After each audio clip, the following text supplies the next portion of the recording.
He just wanted to buy a watermelon, but he found the love of his life on the side of the road. The sun burned intensely that early afternoon. The red dirt road seemed endless, surrounded by green plantations that danced with the wind. The silence was broken only by the distant sound of cicadas and the soft purr of a powerful engine approaching. It was a white Rolls-Royce, impeccable, completely out of place in that simple rural setting. Behind the wheel was Eduardo Montero, a businessman known throughout the country. His name was synonymous with power, fortune, and influence. At 38 years old, Eduardo had already achieved everything many men dream of: mansions, cars, companies, and travels around the world. But despite his fortune, he felt an emptiness that not all the luxury in the world could fill. Another contract closed, another zero in the bank account. But so what? Eduardo thought, staring at the horizon. It was at that instant that he saw her. A small improvised wooden shack on the side of the road with a simple handwritten sign: Watermelon.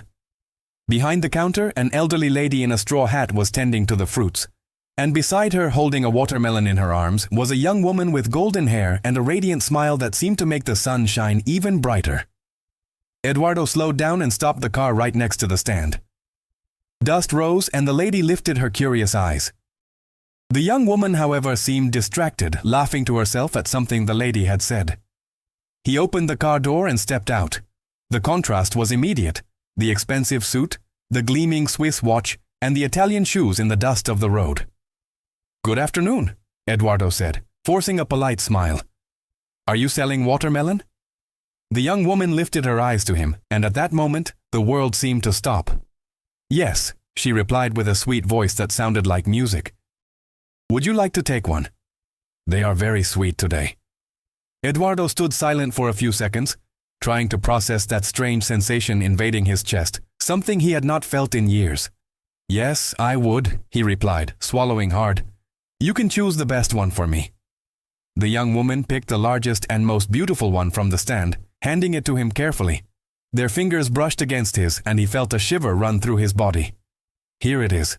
That will be 20 reis." Eduardo smiled slightly. He could buy that entire stand with a snap of his fingers. But there was something about that simplicity that completely disarmed him. He opened his wallet and, without thinking, took out a 500 reais note. "Can you keep the change?" The young woman widened her eyes. "No, sir, that is too much money. I cannot accept it." Eduardo interrupted her, still smiling. "Please accept it. Consider it as a thank you for your kindness." She hesitated, but the lady beside her placed a hand on her shoulder and murmured, "Accept it, my dear. This gentleman means no harm." The young woman took a deep breath and accepted the money, still not believing. "Thank you truly." "My name is Clara," she said, looking into his eyes.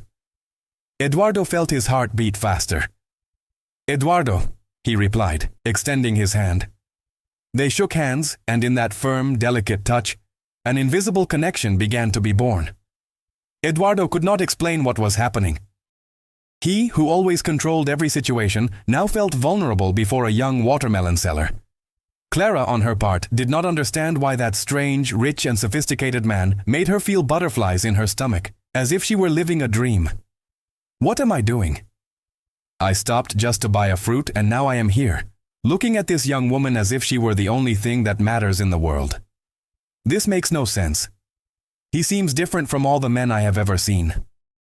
There is something in his eyes, a hidden sadness. But why do I feel as if I already knew him from somewhere?"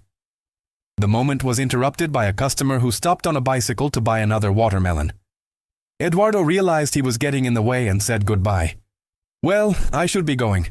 Thank you for the watermelon, Clara. Come back any time," she said, smiling. Eduardo got into his Rolls-Royce and drove away. But his heart remained there, on that roadside. As he drove back to the city, he murmured to himself, "I need to see her again." Eduardo spent that night awake. In the silence of his luxurious penthouse overlooking the city skyscrapers, he paced back and forth with a glass of wine in his hand.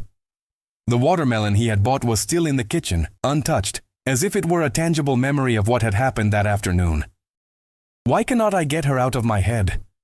She was just a simple young woman selling fruits on the road, but the way she smiled, the lightness of her voice. I, Eduardo Montero, a man accustomed to closing million-dollar deals, now lost because of a watermelon seller. He threw himself on the couch but could not relax. He picked up his phone and opened his contacts. Hundreds of contacts of businessmen, politicians, models, artists, but none of the names were what he wanted to see. Clara. I need to see her again, he murmured, as if confessing to himself. The next day, Eduardo found the perfect excuse. He told his driver he did not need a ride to the important meeting in the neighboring city. He wanted to drive alone. He took the white Rolls-Royce again, but deep down he knew the real destination was not that meeting. Along the way, his heart accelerated. He searched with his eyes for the same spot on the road, the same stand. And there it was. The wooden sign, the elderly lady sitting in her hat, and Clara in a light dress, arranging the watermelons on the counter. The sun reflected on her hair, and he felt that time had stopped again. He parked the car, took a deep breath, and got out. Look who came back, Clara said, laughing. The most elegant customer we have ever had. Eduardo returned the smile, but his heart was racing like never before. I liked yesterday's watermelon so much that I decided to come get another one. Clara narrowed her eyes, amused.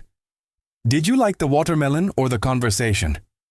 Eduardo laughed, surprised by the boldness of the response.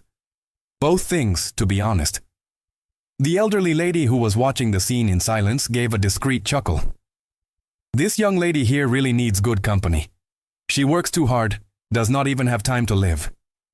Clara blushed, pretending not to hear. At that instant, Eduardo realized that Clara was not just beautiful. She had something rare, a sincerity that broke down any mask. Unlike the people he was used to, flatterers, opportunists, women attracted only by money, Clara seemed genuinely indifferent to the luxury he flaunted. He came back. Could it be a coincidence? This man is different.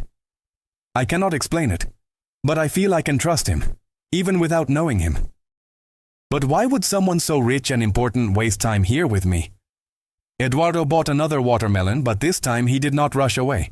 He stayed there, making conversation. You have always worked here, right? He asked her. Clara sighed. Since I lost my parents, I have been helping my grandmother. This is our livelihood. It is not much, but it is honest and I am proud of it. Eduardo remained silent for a few seconds, processing those words. He had never had to worry about survival, having inherited part of his father's fortune and multiplied the business throughout his life. But there, before her, he felt he had found someone who knew the essence of life much better than he did. I admire that about you, Clara, he said sincerely. She smiled, and that smile illuminated everything around. Time passed quickly. They talked for almost an hour, laughing about childhood stories, talking about dreams, fears, and even about mundane things like the weather and the plantations around. Eduardo had never felt so comfortable in his life. When he realized he was already late for the meeting, he got up in a hurry. I need to go now, but can I come back another day? Clara raised an eyebrow, teasing him. Only if you promise to take another watermelon. I promise, Eduardo said with a sparkle in his eyes. That day, Eduardo returned to the city different. The million-dollar meeting seemed insignificant compared to what he had experienced on the road. For the first time in years, he felt he had found a real reason to smile. I need to get to know her better.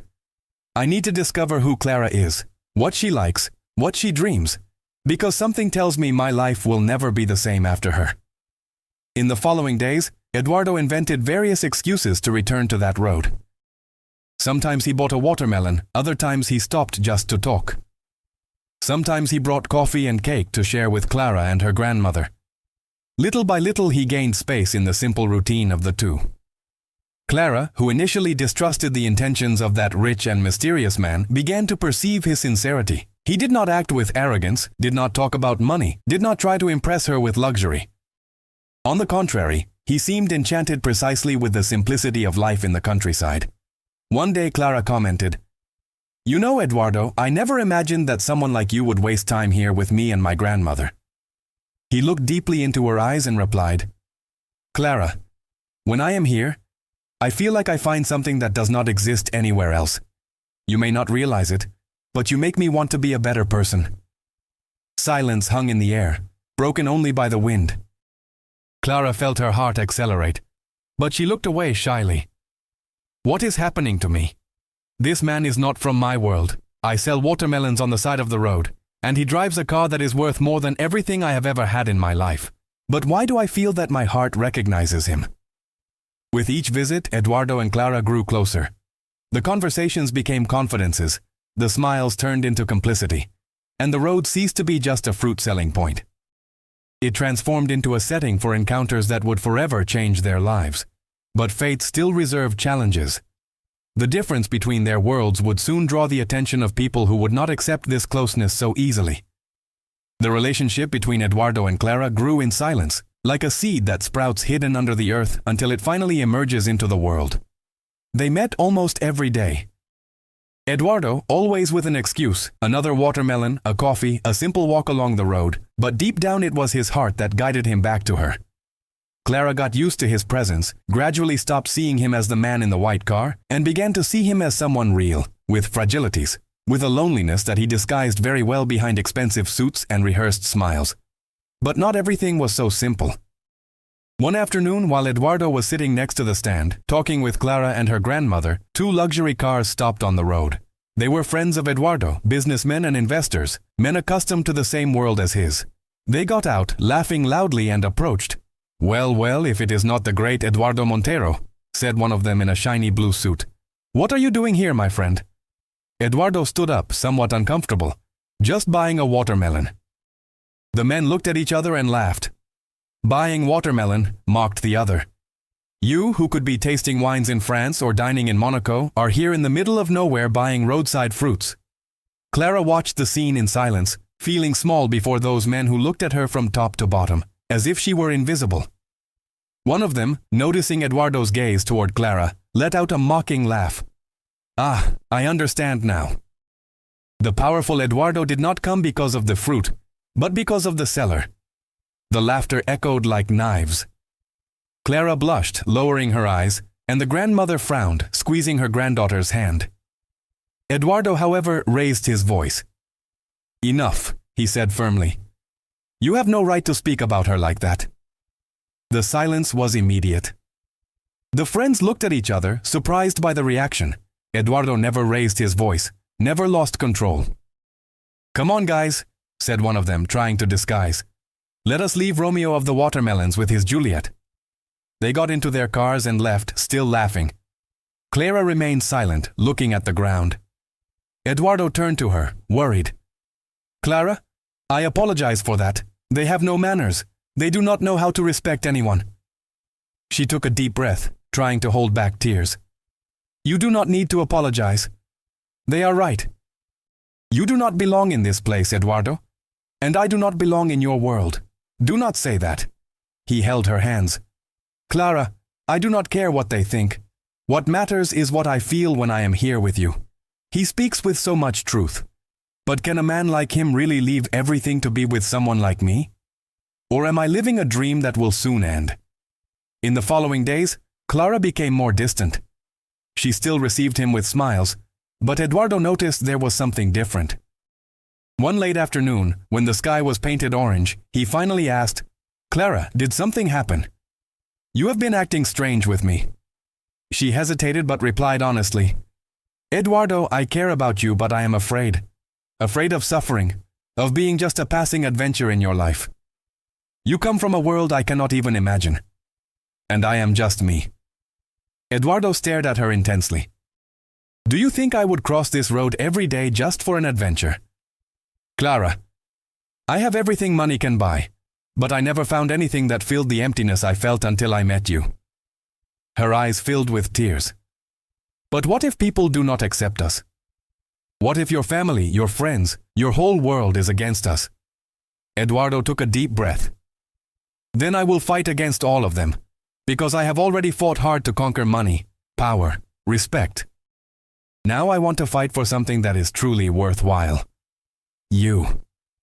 His words touched Clara's heart like never before, but even so, she could not shake off the insecurities.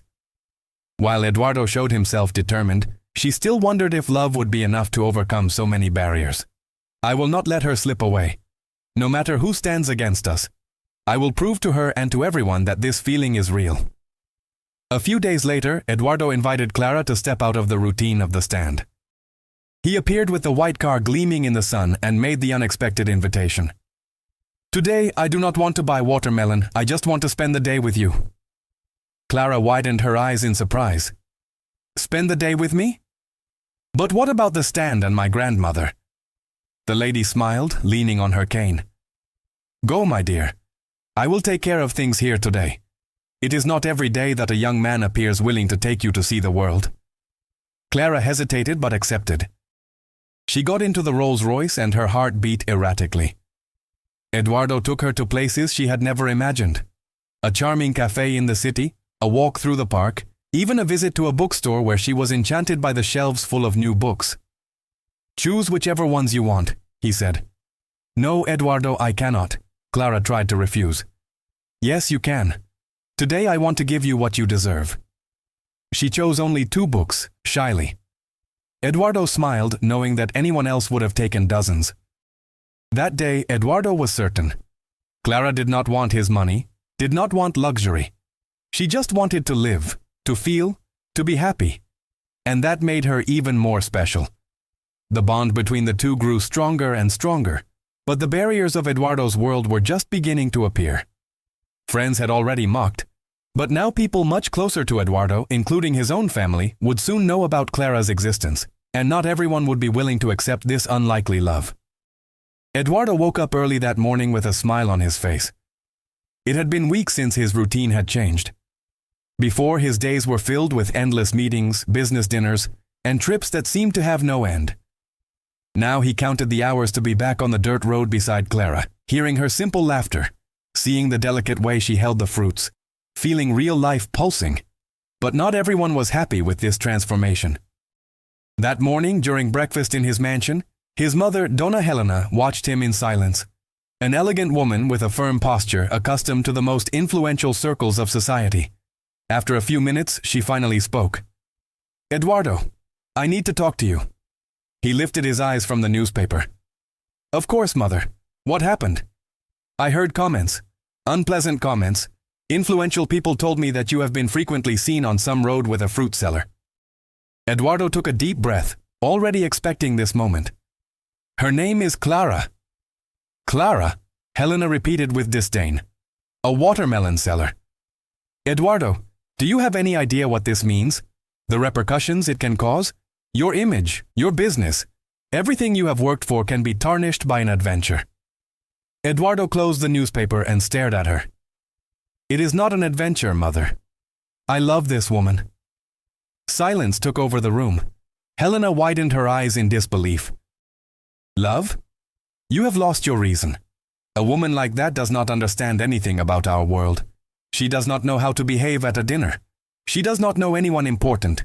She will be the target of gossip, of humiliation.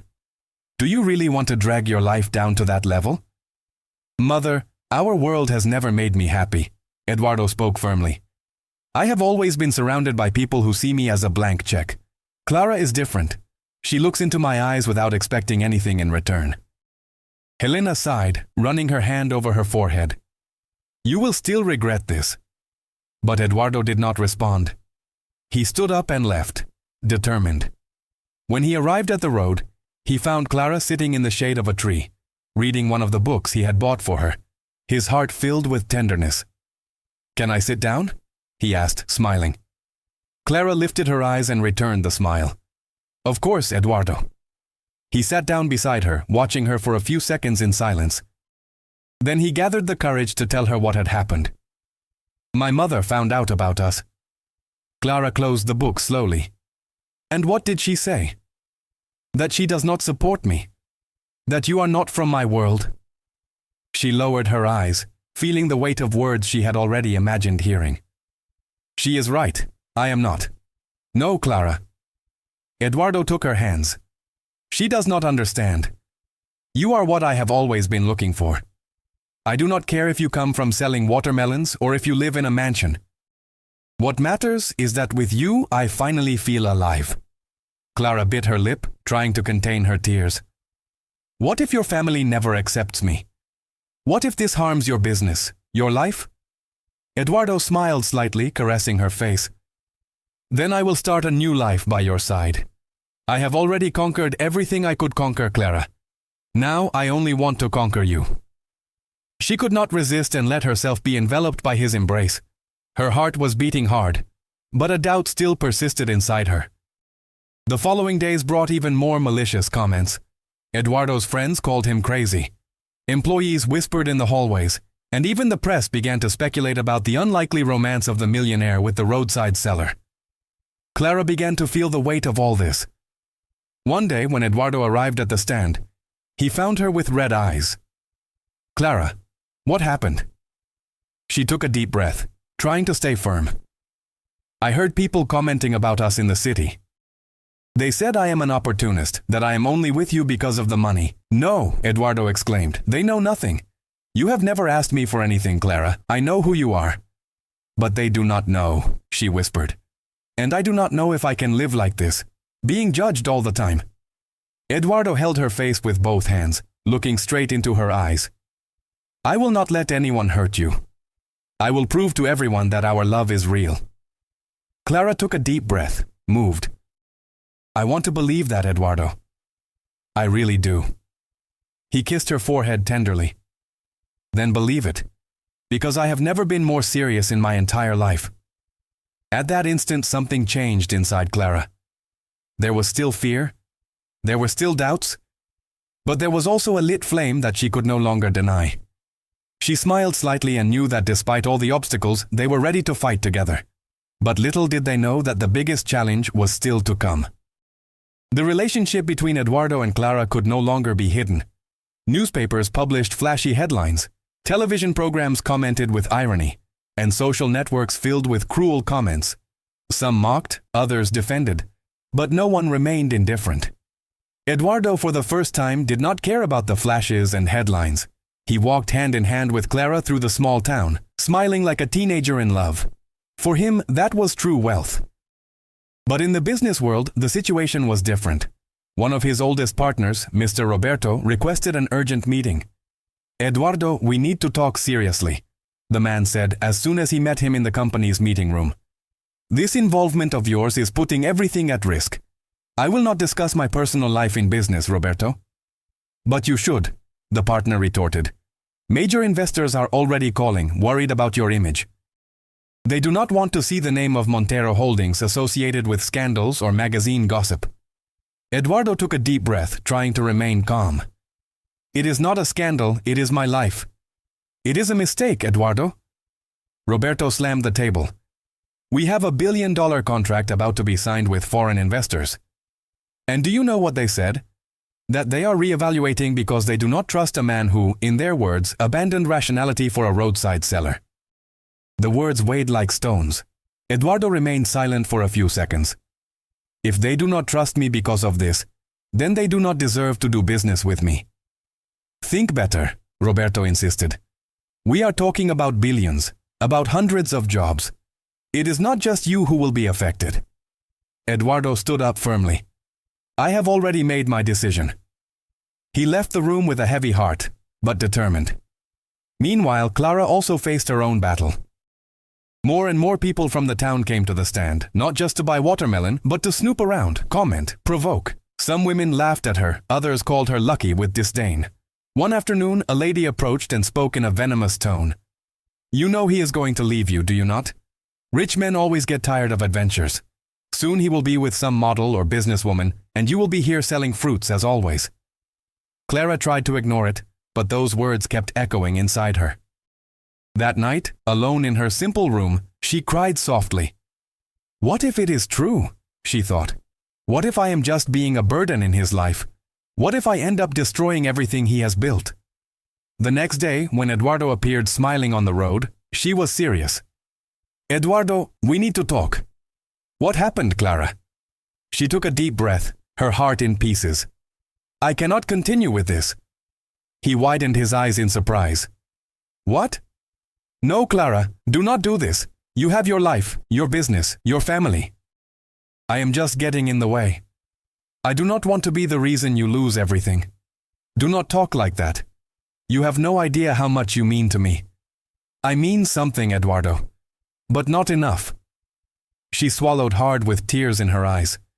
I do not want you to choose me and then regret it. He held her hands tightly. I will never regret it. You are everything I have always been looking for, Clara. She pulled her hands away, crying, I need you to live your life. I cannot compete with your world. Eduardo felt a knot in his throat, a pain he did not know. For the first time he was afraid of losing something that no amount of money could replace.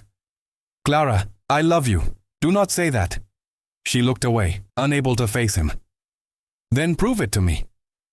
Eduardo remained silent, not understanding. Prove to me that I am more important than everything you have. He took a deep breath. I am already proving it. Every time I come here, every time I face everyone who tries to separate me from you. Clara cried even more. I need more than words, Eduardo. I need to see your actions. He touched her face tenderly. Then wait for me, Clara. I will show you that nothing is greater than what I feel for you. Clara felt it, but in her heart, there were still doubts. In the following days, Eduardo made the most difficult decision of his life. He called a meeting with all the investors, with the press, and with his team. Standing before everyone, he declared, I know that many of you question my personal choices. I know that many think my relationship is not appropriate for a man of my position. But I will make something clear. My life is not a contract, it is not a figure. My life is made of true choices, and I choose Clara. The hall fell into murmurs. Some investors stood up and left, others remained silent, shocked. But Eduardo did not care. For the first time in years, he felt he had made the right decision.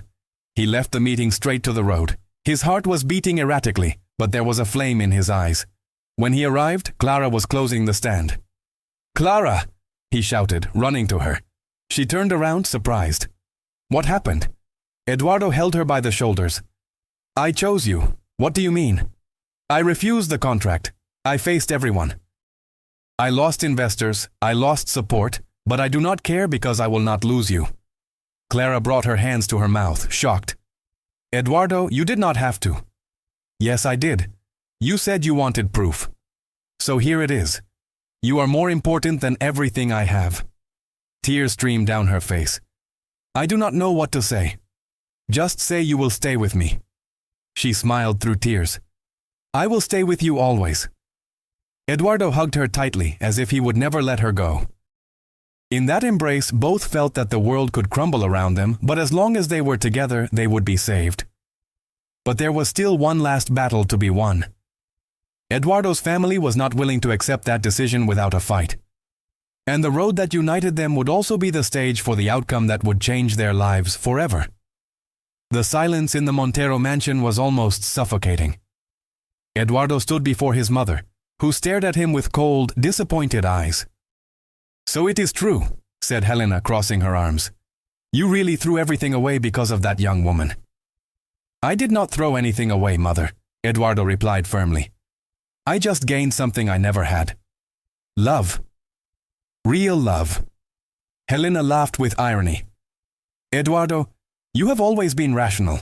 You always knew how to separate business from emotions, and now you appear with this watermelon seller and say you are going to throw away everything we have built. No, mother. He took a deep breath. I am going to build something new, something mine. Helena watched him in silence for a few seconds and then let out, You will regret this. Eduardo stood up, determined. I would rather regret fighting for love than spend the rest of my life regretting not having tried. He left the room without looking back.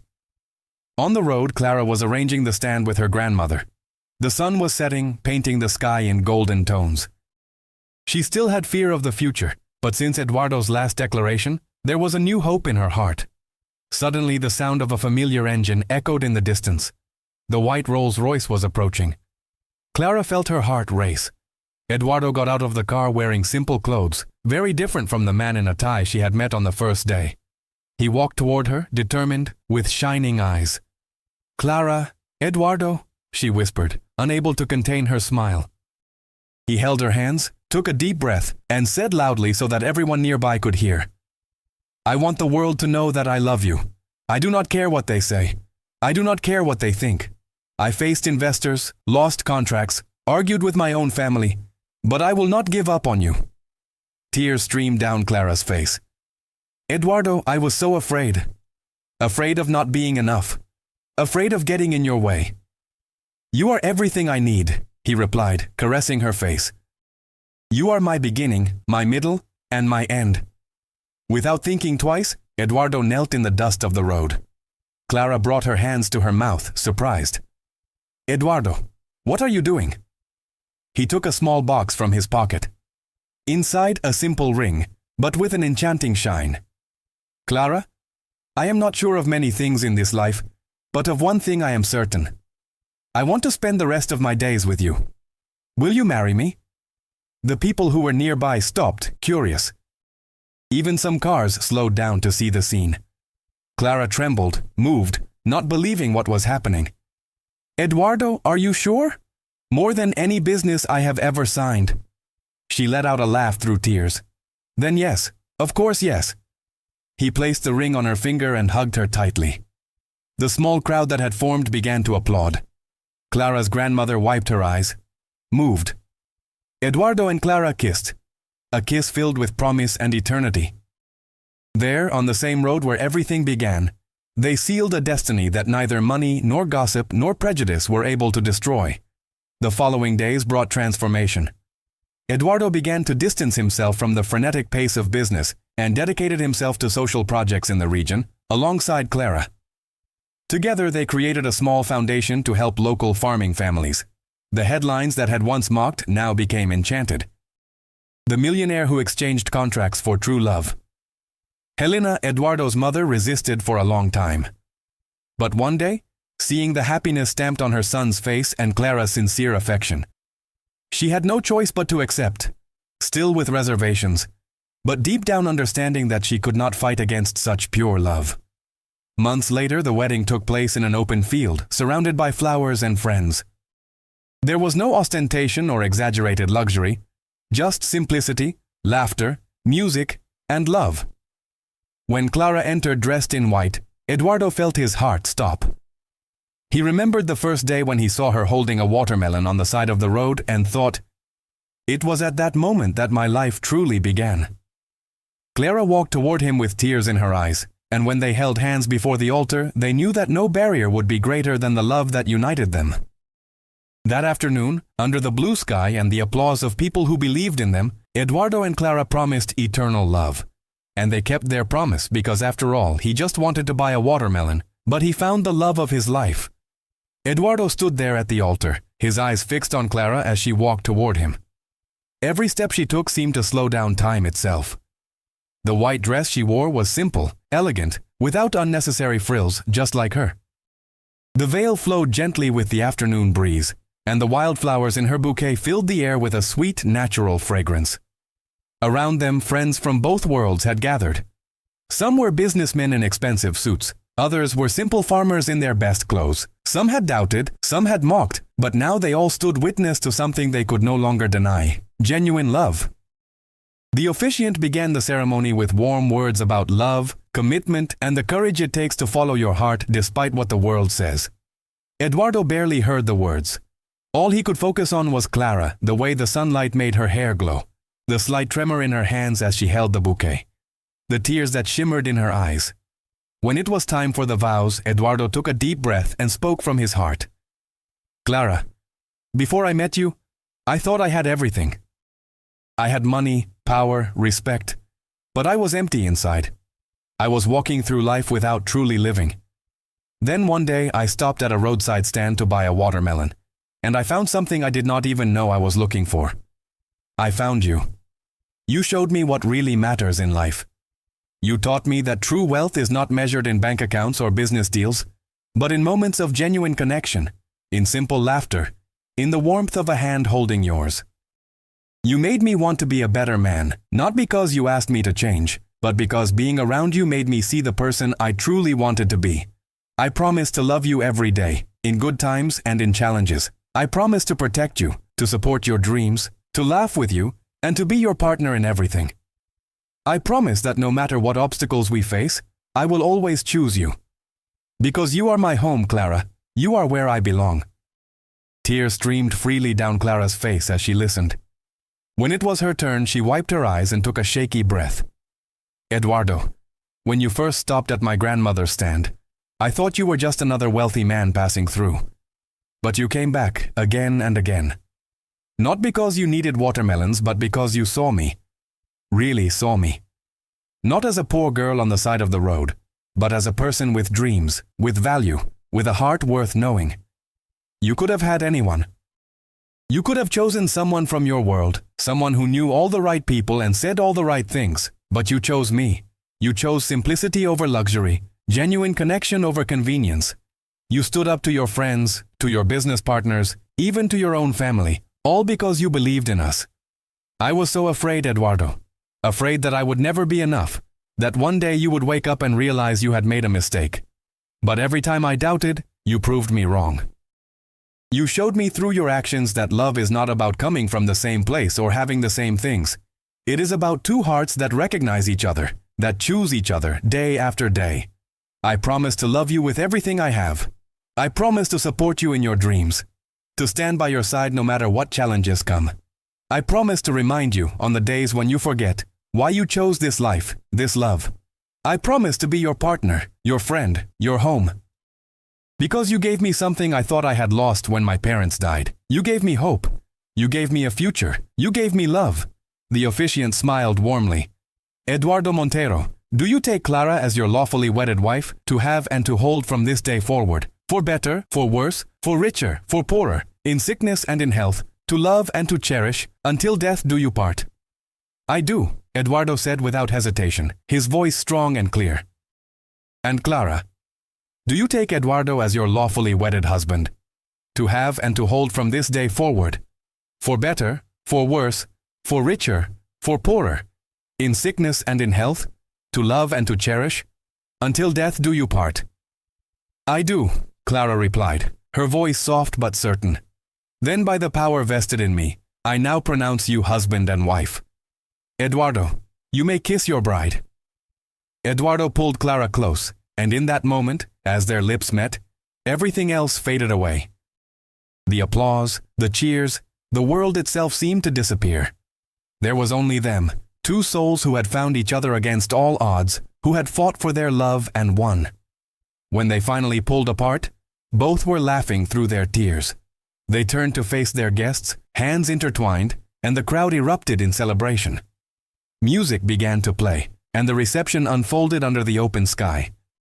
Tables were set with simple but delicious food, much of it made by Clara's grandmother and neighbors. There were no ice sculptures or champagne towers, no orchestra or elaborate centerpieces.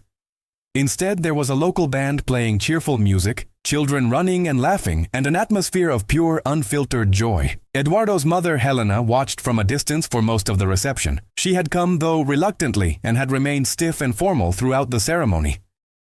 But as the evening went on, something began to soften in her. She watched her son dance with his new wife, watched the way they looked at each other, the way they moved together, as if they were the only two people in the world. She saw him laugh, truly laugh, in a way she had not seen in years, maybe ever. Clara's grandmother approached her slowly, leaning on her cane. "Beautiful ceremony, was it not?" she said kindly. Helena turned to look at the old woman. She wanted to say something cutting, something that would maintain the wall she had built. But the words would not come. Instead, she found herself saying, "He is happy." "He is," the grandmother agreed. "And she makes him so. That is what matters, is it not? Happiness?" Helena was silent for a long moment. Then, almost against her will, she nodded. "Yes, I suppose it is." The grandmother smiled. "You raised a good man, you know. A man with enough courage to follow his heart. That is not easy in any world, rich or poor." Helena felt tears prick at her eyes, something that rarely happened. "Thank you," she whispered. Later in the evening, Helena finally approached the newlyweds. "Eduardo, may I speak with you both for a moment?" Eduardo tensed slightly, but Clara squeezed his hand reassuringly. "Of course, mother." Helena looked at Clara directly for the first time that day, really looked at her. "I owe you an apology," she said quietly. I judged you without knowing you. I let my fears and my prejudices blind me to what my son saw in you from the beginning. You have a good heart. You make my son happy in a way I never could with all my planning and social connections. I hope you can forgive me. Clara felt tears spring to her eyes again. Of course I forgive you. I understand you are trying to protect him. That is what mothers do. Helena's composure cracked, and she pulled Clara into an unexpected embrace. Welcome to the family, my dear. Welcome to the family. As the night deepened and stars appeared in the sky, Eduardo and Clara stood at the edge of the gathering, watching their guests celebrate. This is perfect, Clara whispered, leaning against Eduardo's shoulder. It is, he agreed, wrapping his arm around her. You know, I keep thinking about that first day. If I had driven past your stand without stopping, if I had been too busy or too caught up in my own world to notice you, we would have missed all of this. But you did stop, Clara said, smiling up at him. You chose to stop, to see beyond your own life for a moment. That is what makes you special, Eduardo. Not your money or your success, but your heart. Eduardo kissed the top of her head. I love you, Clara Montero. She laughed at hearing her new name. I love you too, Eduardo Montero. They stood there together, watching the celebration, knowing that their journey was just beginning. There would be challenges ahead, certainly. Combining their two very different worlds would not always be easy, but they had already proven that love could overcome the greatest obstacles. They had already shown that when two people truly commit to each other, nothing is impossible. In the months and years that followed, Eduardo and Clara built a life together that honored both of their backgrounds. They split their time between the city, where Eduardo still maintained some business interests, and the countryside, where they expanded Clara's grandmother's small fruit stand into a thriving cooperative that helped local farmers. The foundation they created together grew beyond anything they had initially imagined. It provided education, healthcare, and business support to rural communities throughout the region. Eduardo used his business expertise to help small farmers access markets and fair prices, while Clara's genuine connection with the people ensured the programs met their real needs. Eduardo's former associates, the ones who had mocked and doubted, eventually came to see the value in what he had built. Some even became supporters of the foundation, recognizing that Eduardo had found something more valuable than any business deal: purpose and meaning. Clara blossomed in ways she had never imagined possible. She discovered a talent for public speaking and became an advocate for rural communities at regional and national levels. She never forgot where she came from, and she used her platform to give voice to those who had been overlooked and underestimated, just as she once had been. Her grandmother lived to see all of this, passing away peacefully at the age of 92, surrounded by family. Before she died, she held Eduardo's hand and told him, I knew from the first day you stopped at our stand. I saw it in your eyes. You were a man looking for something real. Thank you for loving my granddaughter the way she deserves. Eduardo and Clara eventually had children, 3 of them. They raised them with an understanding of both worlds, teaching them the value of hard work and simplicity, while also giving them opportunities for education and growth. Their children learned to appreciate a good watermelon on a hot day as much as they learned to navigate complex social situations. They learned that a person's worth is not measured by what they own, but by how they treat others and what they contribute to the world. On their 10th wedding anniversary, Eduardo and Clara returned to the spot where they first met. The stand was no longer there. It had been replaced by a proper building that housed the headquarters of their foundation. But the old wooden sign that said "Watermelon" hung on the wall inside, preserved as a reminder of where it all began. They stood there together, older now, with gray beginning to show in their hair and laugh lines etched around their eyes. So, Eduardo said with a playful smile, do you think I should buy a watermelon? Clara laughed, the same bright musical laugh that had captured his heart so many years ago. I think you have bought enough watermelons for a lifetime. But what you really bought that day was not fruit. You bought yourself a chance at happiness, a chance at love. And you took it, even when it was hard, even when everyone said you were crazy. Eduardo pulled her close. Best purchase I ever made. By far. They kissed there, in the place where their story began, grateful for every moment, every challenge, every joy that had brought them to this point. And as the sun set over the fields, Painting the sky in shades of gold and pink, they walked hand in hand back to their car, ready to continue the adventure they had started so many years ago on a dusty road over a simple watermelon. Because sometimes the most extraordinary love stories begin in the most ordinary moments. Sometimes all it takes is the courage to stop, to see, to choose love over convenience, heart over status. Sometimes the greatest fortune is not what you have in your bank account, but who you have by your side when the sun sets and the day is done. Eduardo had gone to buy a watermelon, but he found so much more. He found home, he found purpose, he found Clara, and that made all the difference.